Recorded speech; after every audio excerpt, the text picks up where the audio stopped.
Fala cambada, fazendo um programa um pouco diferente para esse sábado, trazendo um apanhado de informações, entre elas uma que não tem tanta relevância, mas eu acho que tem um bom aprendizado para nós nela. Vamos conferir, galera.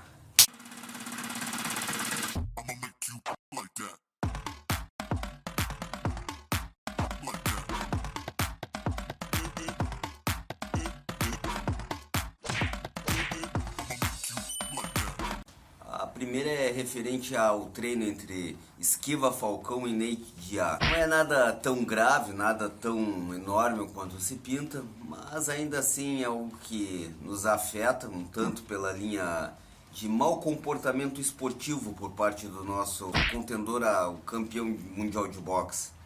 Esquiva Falcão teve um comportamento um tanto inusitado.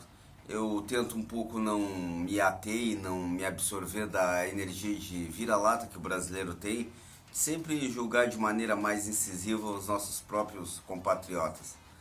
Mas a ideia de que Nate Diaz sempre foi alguém que, na linha dele mesmo, com aquele personagem de mafioso de bairro que não faz sempre tanta questão de ser simpático, ainda guarda assim um grande carisma e é querido por nós do meio do MMA. E ao contrário do que alguns veículos andam informando, não foi Esquiva Falcão que foi de encontro a Nate Diaz, mas a equipe de Nate Diaz foi visitar a academia ao qual Esquiva Falcão treina e ali sobrou para que eles treinassem juntos.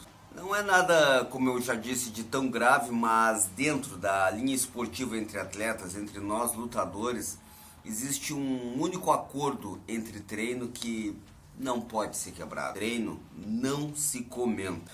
E mesmo para as pessoas que são de fora do mundo esportivo, apenas entusiastas e não praticantes, ficou um clima um tanto estranho pela atitude em si. Algo de chamar para conversar, dar um sorriso e 5, 6 passos depois sentar e falar da maneira que ele falou. Referente à parte técnica de quem fez o treinamento com ele. He's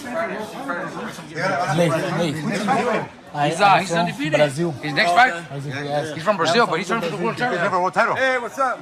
yeah. Yeah. He's fighting on July 1st.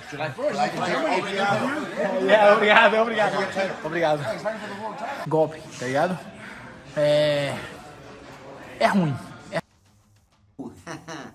Otário.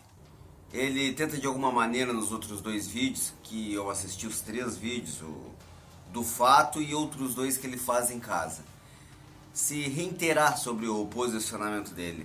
Mas a questão é que, como ele mesmo botou, o Nate Diaz, apesar de estar indo se aventurar em uma luta contra Jake Paul, não é um pugilista, é um lutador de MMA. E o boxe é apenas um acessório, é um treino acessório do lutador de MMA.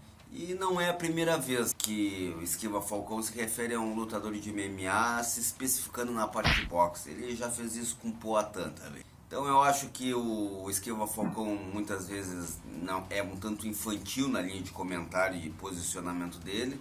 Deveria se ater mais à linha do esporte específico dele, do que tem que ficar toda hora se explicando que não, é sobre boxe. Então se atenha a falar dos pugilistas. Porque até então, onde eu consigo compreender, sempre que ele se direciona a outro atleta, é para denegrir ou diminuir. Outra notícia que pintou nessa sexta-feira é algo que eu já falei em um dos meus programas, que honestamente eu não vejo a mínima vontade, a mínima intenção de Conor McGregor lutar.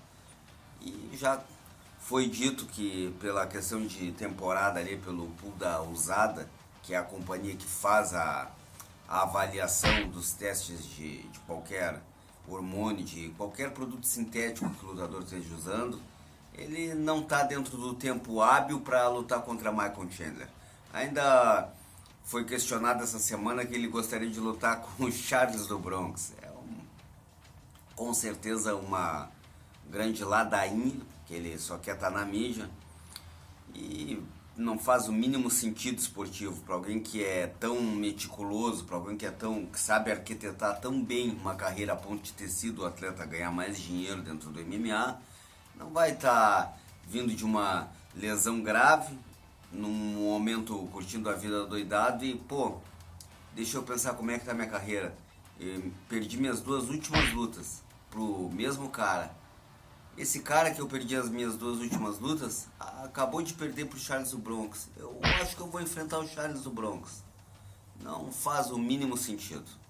Pra mim, ele agora tem que resolver as questões da vida dele, que infelizmente ele agora tem preocupações muito mais sérias do que pensar em luta. Ele entrou em um enredo naquele jogo da final da NBA, onde fez um monte de bobagem em um momento só.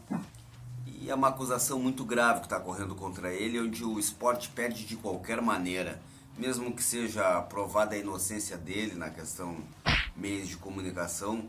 Tem um prato cheio com tudo que está acontecendo referente ao nome do McGregor. Tomara que tudo se resolva da maneira mais clara, mas repito, o esporte perde de qualquer maneira e caso seja provada a inocência dele, as mulheres perdem assim, dão um grande passo para trás em questão de defesa delas perante a lei e a lei que defendem elas desse tipo de agressão.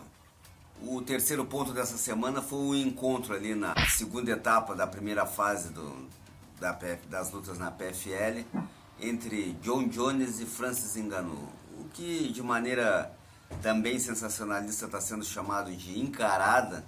A bem da verdade não foi mais do que um encontro amigável filmado, ali com um intercessor ali no centro para manter afastados os dois, mas o que houve ali foi uma conversa amistosa com muito sorriso, alguns toques no braço, uns 3 ou 4 apertos de mãos, e o que eu consegui identificar pelo áudio de longe com o meu péssimo inglês foi Francis Ngannou repetindo 3 vezes seguidas a John Jones: I respect, I respect, I respect. Que, sinceramente, nada mais justo do que o encontro entre um dos pesos pesados mais temidos que já existiu e um dos maiores, se não, acho que numeralmente indiscutível, o maior lutador de MMA de todos os tempos. Fica aí a parte boa de se respeitarem, de manterem o respeito entre eles, até porque eu acredito que ali os seguranças do evento ficaram com mais medo do que tivesse uma bomba para eles desarmarem naquele momento. Pessoal, volto aí terça-feira com um programa muito legal que eu estou preparando para vocês, referente entre a diferença de professor, treinador, mestre e empresário. Os 4 fundamentos básicos da hierarquia acima de um atleta que precisa desses passos para cumprir uma carreira de sucesso. Até terça-feira, obrigado demais, minha cambada. É nóis, Queiroz!